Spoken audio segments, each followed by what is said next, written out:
Yeah. So I've been telling my team to get comfortable with being uncomfortable. So when Stacey asked me to do this, I was like, oh, God's funny. He's got jokes. So anyway, a little background about me. My hands are shaking. And my journey with Pampered Chef. I joined the last week of May of 2020 and kicked off my first 6 parties the first week of June. It was a whirlwind, and I ran all those parties myself. Like, I didn't have, people weren't running my parties as a new recruit. I jumped in with both feet and didn't look back. Back then, we actually had a Word document, I'm pretty sure, that had all the steps of everything we needed to do. We're just having that conversation. And I printed that thing out, and it became my Pampered Chef Bible. We didn't have the 7 steps, but I guess you could call what we had back then a rough draft. So as I said, I jumped in with both feet. I signed up under Lorraine Reed, and she showed me the ropes. She encouraged me to just trust her and do everything she told me to do, and I followed. I did it all. I started recruiting right away, even though I really had no idea what I was doing, and I promoted to fast track director and then fast track advanced director. If I remember correctly, I think back then we had 90 days to do that, not 180. So that was super exciting. I was on fire and I was doing all the things. But at the same time, so much was coming at me all at once, and I wasn't really learning how to onboard new consultants or promote leaders. I was just doing what I was being told to do, with a little bit of blind faith. It was fun, exciting, but also pretty stressful. Well, as you know, life happens. I kind of backed off on the recruiting thing to really just focus on sales. I would recruit here and there, and I had a lot of recruiting incentive offered over the next several years. I had a great leader with Lorraine, and she helped so many under me promote. I'm blessed to say that over the course of this, I organically promoted to senior director, and have mostly been able to get paid at that title for most of 2024 and 25. It's really a good place to be. But again, life happens. I was on fire with sales and recruiting, but then life, right? So during this Pampered Chef journey, my family has hit a few roadblocks. I earned my first incentive trip after I joined. I had joined in May of 2020, and I earned Bahamas by the end of December. I didn't get elite, I was just shy of it, but I was so excited. My first ever Pampered Chef trip. Well, the day we were supposed to leave, my husband couldn't walk. Could not walk. Got out of bed and had to get right back in bed. His back had been bothering him the week leading up to this, but we just thought it would get better. Turns out I had to call the ambulance, and he was taken to the local hospital. The hospital decided to admit him at the observation level overnight for pain management. At that point, we knew he wasn't going to the Bahamas. He insisted I go. He said, "You earned this." I was scared to travel alone, let alone internationally, but I knew he was getting released the next day and made sure he had a ride home and set off to the Bahamas. It was my first trip ever. I didn't know I was supposed to wear my t-shirt on the day of travel. But I was so glad so many people did, because then I felt like I had a big family that I was traveling with, and I never felt alone from the airport all the way to the resort. I got to the resort, checked in, and went down to the beach, only to get a call from my husband to tell me he would be needing back surgery. So long story short, he was transferred to Hopkins in Baltimore. It's about an hour from where we live, but it's also the same town I had flown out of. So that was a little God moment there, because he waited for a few days at the local hospital for a bed at Hopkins, and he ended up having his surgery the day that I flew home. So I got to go straight from the airport to the hospital, be with him, bring him home the next day. All this just to say that life happens. Anyway, after the Bahamas, I had realized how amazing these incentive trips were, and I was totally sold. I was ready to earn the next one so I could bring my husband with me the following year, and I did. I did a lot of this based on sales, because like I said, I kind of just got overwhelmed with recruiting. After promoting Fast Track, I was just overwhelmed, and I really felt unequipped. So I felt so reliant on my upline, and I felt like I couldn't possibly teach someone how to do all of this. I was unable to see that I could help someone do what I had done. I had recruits, and some were successful, but many weren't, and that was defeating. So I just focused on sales. But again, life happens. So June 12th of 2024, this past summer, I was at dinner with my best friend since 3rd grade when she received a call that her husband was killed in a motorcycle accident. Her life was turned upside down, and because I love her like family, so was mine. I was spending the night with her and not leaving her side much. She needed me, and I needed to be with her. So I was still working my business, but and my parties, but to say I was not doing all the things, I wasn't doing all the things. And then life happened again. I'm gonna try to get through this without crying. So July 28th, a month and a half later, my husband went into cardiac arrest at our home. Normal day. We had come home from a graduation party and we were just settling in for the night. By the grace of God, we were basically in the same room. Normally he would be downstairs watching the news in the evening and I would be upstairs working on my business and then hop in bed and play on my phone until I fell asleep. Well, that night he had come upstairs and was just laying on the bed looking at his phone. I was in our master bathroom washing my face just a few feet away.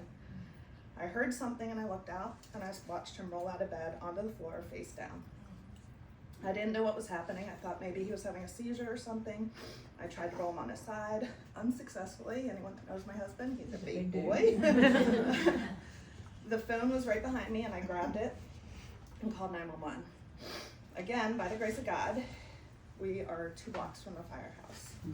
And as the lady on the 911 call was talking me through rolling him over, the firefighters were banging on my door.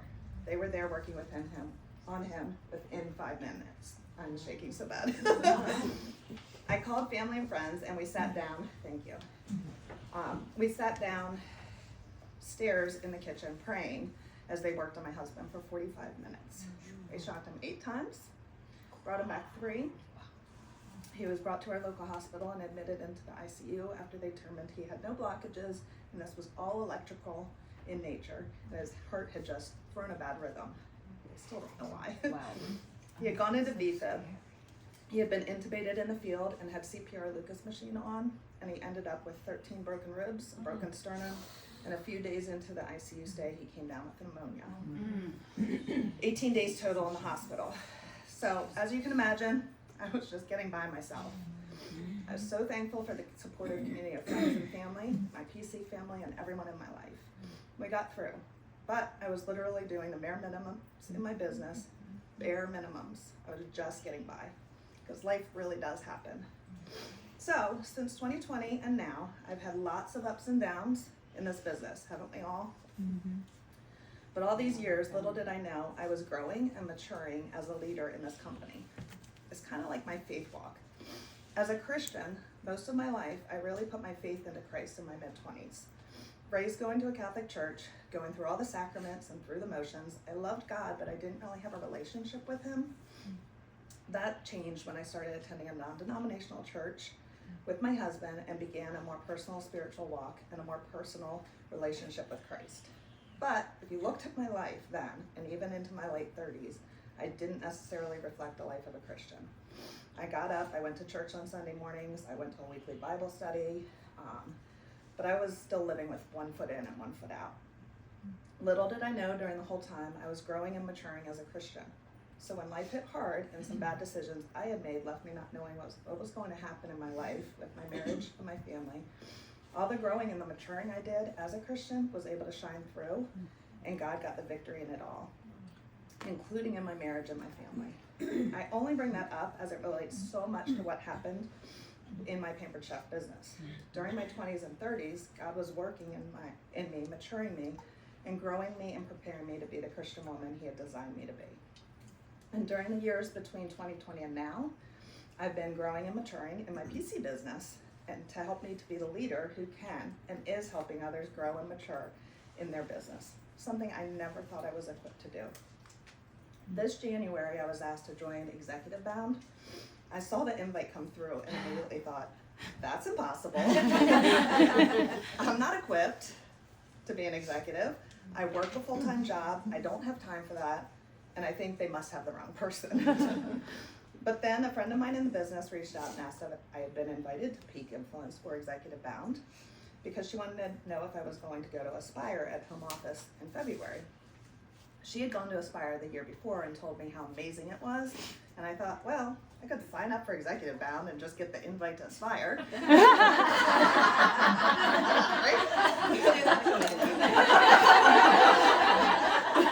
mean, why not? Good thing or no? Never gets you there. It works. Do what you gotta do. Yeah. So I signed up, still feeling a little bit like they must have the wrong person. I was invited to a Facebook group for Exec Bound and joined for the first couple calls. I took notes, listened, was inspired, but I still thought, no way I belong here. There were people in that group and on the calls looking to promote that already had the structure in place, maybe minus one personal director or something like that. I only had, and still only have, 3 personal line directors. And then I have 2 second gen and 2 third. But again, you need 6 personal line directors to promote. So there was no way. I was definitely not supposed to be there in this group or on these calls. I had imposter syndrome, y'all. I did get to sign up for Aspire, and myself and 2 other directors on my team headed to home office in February. And wow, I mean seriously, wow. I was so excited to finally see home office. I had never actually done the tour at conference because it always conflicted with something else I wanted to do. So I was sort of like a fangirl walking into home office. The leadership training I received at Aspire was priceless. But can I tell you the most priceless thing I walked away with? I realized almost every lady in there, including the one that had just promoted to executive director, we all had something in common. Not one of us felt like we belonged. We all had imposter syndrome. We all thought others were way more equipped to do this leadership thing than us. I realized then and there I was my own worst enemy. I was the one making excuses and the only one holding myself back. Something happened that weekend. It was a mindset shift, which is Dee talked about. I realized, yep, recruiting does fix everything. How could I even consider promoting without a team under me where I could find the next director? I heard the statement, I believe it was from Donna Landry, we do parties to find our next recruit, we recruit to find our next director, and we develop directors to find our next leaders, because leaders change lives. I wanted then and there to change lives. My mindset was shifted. I realized if all of these people, the ladies I was in the room with, were also feeling the same things I was feeling and they were doing it, I couldn't I. So since then, I've also heard the statement, you get what you focus on. I can promise you that is 100% the truth. I was leaving Aspire changed. A new me, a new mindset on who I am as a leader, and a new mindset on where I belong. And most of all, a determination to recruit. And then, God, with his great sense of humor, sat me up right on the airplane right in front of the one and only Stacy Itzel. If that wasn't a divine appointment. So while waiting for the plane to take off, Stacy and I were kind of chatting through the crack in the seats, and she was asking me about my takeaways. And during our conversation, she realized that I only needed 3 personal line directors to promote to exec. Listen to what I said. I didn't say that she realized I needed 3 personal line directors, like it was a huge feat. She realized I only needed 3 personal line directors. Then and there, she looked at me dead in the eyes. Through the crack. Yeah, through the crack. Have you guys ever been looked dead in the eyes by Stacy?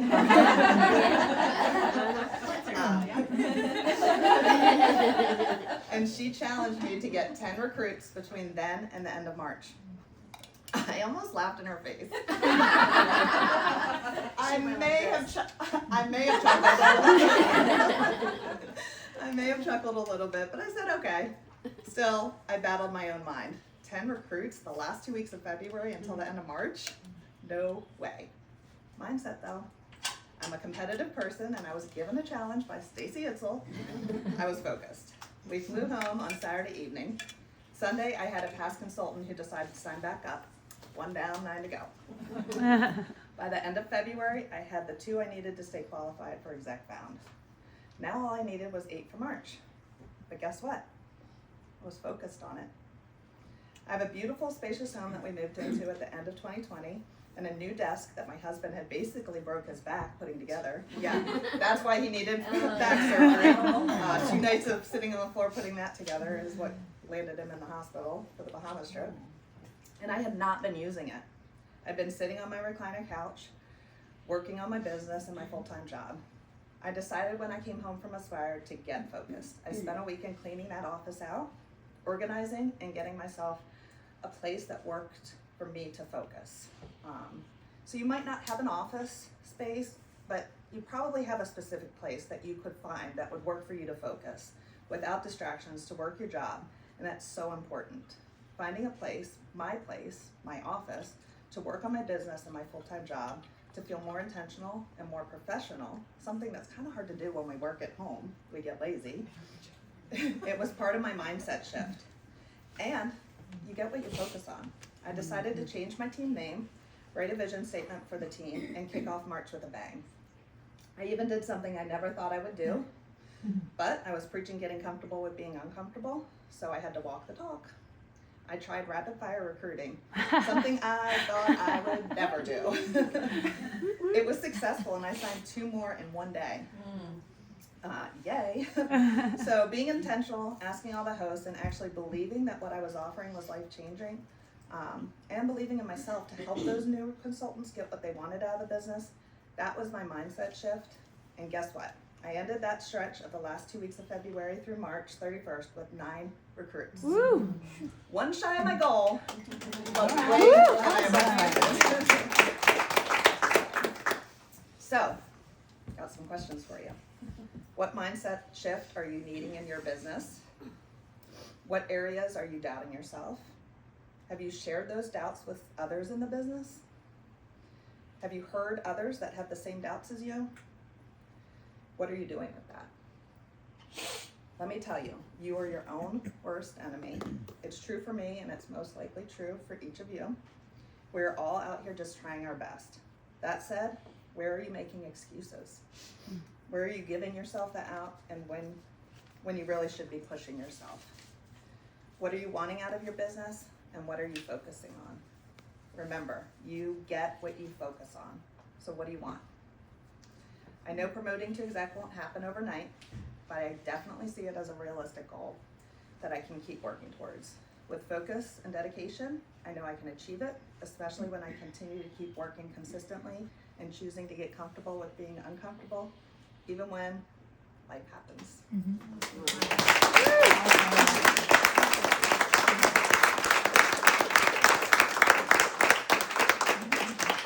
Next, she'll be on stage at conference. Oh, no.